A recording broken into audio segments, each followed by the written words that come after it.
Perkenalkan, nama saya Isa Uktorisanu Sembiring dari kelas 12 3J3. Saya ingin menceritakan tentang sejarah. Sejarah Proklamasi Kemerdekaan Indonesia 17 Agustus 1945 itu. Adapun tokoh yang membacakan teks proklamasi adalah I.R. Soekarno dan Muhammad Hatta. Mereka berdua pun ditetapkan menjadi presiden dan wakil presiden pertama Republik Indonesia. Sejarah proklamasi kemerdekaan Indonesia mulai dari peristiwa Rengas Dengklok yang terjadi pada 15 Agustus 1945.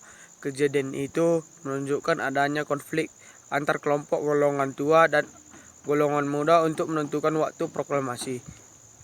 Golongan tua berpendapat bahwa proklamasi kemerdekaan akan segera didapatkan, sedangkan golongan muda menilai proklamasi harus dilaksanakan mengingat Jepang telah menyerahkan terhadap sekutu.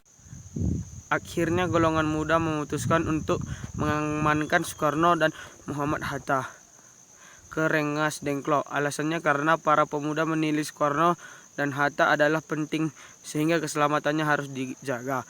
Kemudian di tanggal 16 Agustus 1945, Soekarno dan Hatta akhirnya sepakat bersedia mendeklarasikan kemerdekaan Indonesia. Dijemput oleh Ahmad Subarjo, mereka pun kembali ke Jakarta. Rombongan tersebut akhirnya tiba di rumah Laksamana Maeda di Jalan Imam Bonjol nomor 1 dan melakukan perundingan di ruang makan Laksamana Maeda. Tokoh-tokoh nasional berkumpul untuk merumuskan teks proklamasi kemerdekaan. Adapun tokoh yang berkumpul suatu itu adalah Soekarni, Sudiro, B.M. Diah, Ahmad Subarjo, Soekarno, dan Hatta. Teks proklamasi pun berhasil disetujui pukul 4 WIB tahun dini. Setelah itu, naskah proklamasi diserahkan pada Syuti Melik untuk diketik. Adapun berikut isi teks proklamasi. Proklamasi, kami bangsa Indonesia dengan ini menyatakan kemerdekaan Indonesia. Hal-hal yang mengenai pemindahan kekuasaan dan lain-lain diselenggarakan dengan cara seksama dan dalam tempo yang sesingkat-singkatnya. Jakarta 17 bulan 8 1945. Atas nama bangsa Indonesia, Soekarno-Hatta. Terima kasih. Setelah pertemuan dini hari tersebut, Soekarno mengusulkan agar naskah dibataskan di lapangan Ikada. Namun Soekarno menilai pembacaan proklamasi lebih aman dilakukan di rumahnya Jalan Pengangsaran Timur nomor 56.